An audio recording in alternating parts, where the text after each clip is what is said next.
Hey world, Glow here from theblogabroad.com. Let's play a game called Ask an American, because Americans who plan on traveling in the next 4 years are going to have to deal with the same kinds of questions regarding you-know-who. So I wanted to make this video to serve as a guide to help not only educate other people on what we're dealing with, but also leave room for a healthy discussion. I think it's crucial that we be mature about this because it's the only way we're going to move forward. So I asked my friends and followers around the world what questions would they ask if they met an American while they were traveling. And here's what people from over 30 countries had to say. Matilda from France asked, why do Americans support him?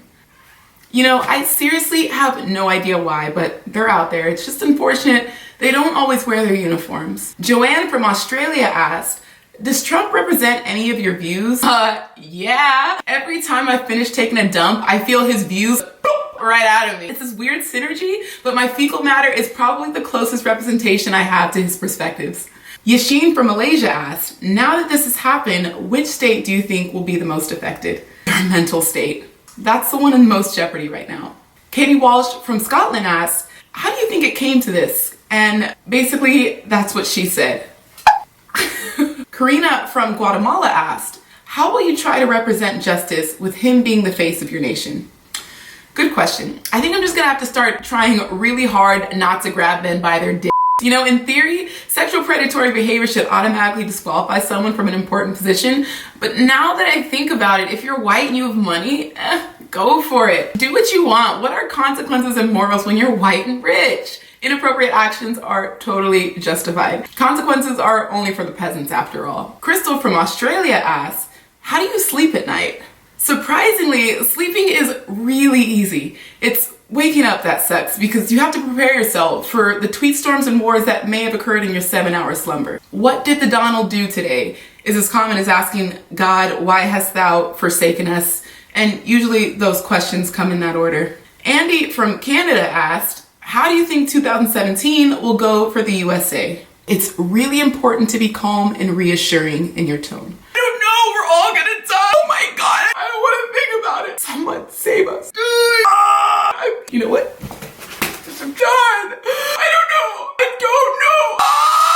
Gerard from Ireland asked, when and where are you moving? You know, it's a bit hasty to rush these kind of big decisions, but I've definitely started the process of moving from denial to straight up hopelessness. It's not as cozy as the first place, but I'm getting used to being here and at least I'm not alone. Paola from Colombia asked, how do you think his derogatory expression towards women and lack of affection towards his wife impact US men? I think US men have found their new role model when it comes to how to treat and pick up women. I mean, it's in the Bible, 2 Blasphemy, chapter 4, verse 10, thou shalt grabbeth woman by their vagina. Thus saith the Lord. Amen. Joanna from Brazil wrote, do you think he will last 4 years? Actually, we think that there's a really good chance the second coming of Christ will literally happen any minute now. We're kind of banking on the world flooding again or something. Amadens from the Netherlands asked, how did this guy who is not only incredibly unqualified but also a narcissistic billionaire convince poor Americans that he was the right person for them? Fucking magic. I legit have no clue. Like, I can't. Rosie from Australia asks, do you think he could really bring change and make America great again? You know, Rosie, absolutely. If he had like a heart attack or God struck him with lightning, America would be magnificent. Leela from Canada asks, what is wrong with America? You know, we're just a little drunk right now. We've been trying to sober up since November 9th, but we've kind of decided sobriety might be the enemy of survival right now. Kamal from Singapore asked, will there be unity in the country under his presidency?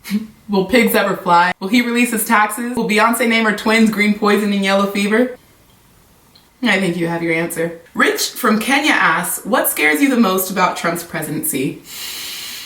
Just the lingering possibility of the world imploding at the weight of his ego and the girth of his greed. But whatever, you know. Please help save us. Patty from the Philippines asked, are you abroad now because he's in power? Inma from Spain asked, how did this happen? But you say you have a good relationship with Putin, or would have a good relationship? I think I would have a very good relationship, but who knows? So could you... Carly from Austria asked, what can we do to help you guys now? Let's just say if you see us about to jump off a bridge, don't try to stop us. Gracia from the Philippines asked, why is he building that wall between Mexico using taxpayers' money? Well, it really all started when there was a debate as to whether Chipotle is considered actual Mexican food. And of course it is. Trump said so himself. And we all know, esos hombres malos pueden hacer un burrito malo. Nuran from South Africa asked, if Hillary had won, would all of you have just gone back to sleep? Does anyone view Trump as a wake-up call? You know, that's a great question. Trump has definitely been a wake-up call. The kind of alarm that pierces your ears when you're in your deepest REM sleep, makes you just want to chuck the entire clock out the window and give up on life. Yeah, he's been that kind of a wake-up call every single morning. It's great. Rob from the Netherlands asked, what is his view on cooperation with Europe? I think it largely depends on how readily available women's genitalia will be made for his grabbing. There's definitely room for negotiation as to whether he'll grab it with force or just gently summon it with his tiny hands, but I'm sure if there's an option, cooperation is likely. Kim from Trinidad asked, do you care that the world is laughing and ashamed of you for electing a Cheeto for president? You know, I'm just sick of this going on. Really, Cheetos have done nothing to deserve this harsh and cruel comparison. They've served us well for many years, and I would appreciate if we could collectively leave tender snack foods out of this. Christine from Canada asked, as a country built by immigrants, how could you all elect someone who plans to deport millions and ban others from seeking asylum? Well, Christine, it's pretty obvious actually, because Christian values in the Bible clearly state to prioritize white Anglo-Saxon people over others. I mean, if you ain't white, you ain't right, duh! Agnes from Ireland asked, has this election made you feel differently about your country? I mean, technically we haven't died yet, so we're at least using that as a benchmarker for hope, and so far it reduces our tears by about 50%. Somebody save us!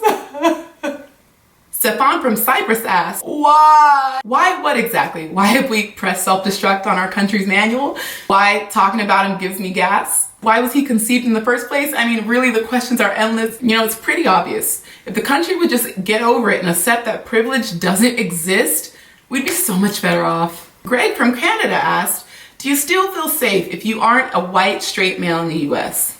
Well, now that you mention it, I've actually started claiming Caucasian on everything until further notice. I figured since they don't see color anyway, then neither do I, especially not at traffic lights. I just kind of guess and go with the flow. Sharon from Thailand asks, why are his hands so tiny? That's a great concern because I think when God was half asleep and slightly inebriated off that water he so effortlessly turned into wine, he was creating Donald Trump. It's hard to balance out a man with so many extremities, but he succeeded. Big ego, small hands. Big liar, small mind. Big fraud, small d***. Stephanie from Alaska wants to know, did you vote for him? I also want to know, did you vote for him? I hate you. Janelle from Canada asked, out of all of his crazy policies he wants to enforce, which one scares you the most? His ongoing existence of policy, because that in itself has been pretty terrifying. I guess we'll have to see what ends up being his worst. Muslim ban is pretty horrific. Pretty sure he's looking into canceling Black History Month because clearly us poverty-stricken welfare babies straight out of the slums of the inner cities and our ancestors don't deserve to be celebrated. Daniela from Portugal asked, do Americans not know how their system works? Oh no. I think the majority are definitely aware of the system. Systemic oppression.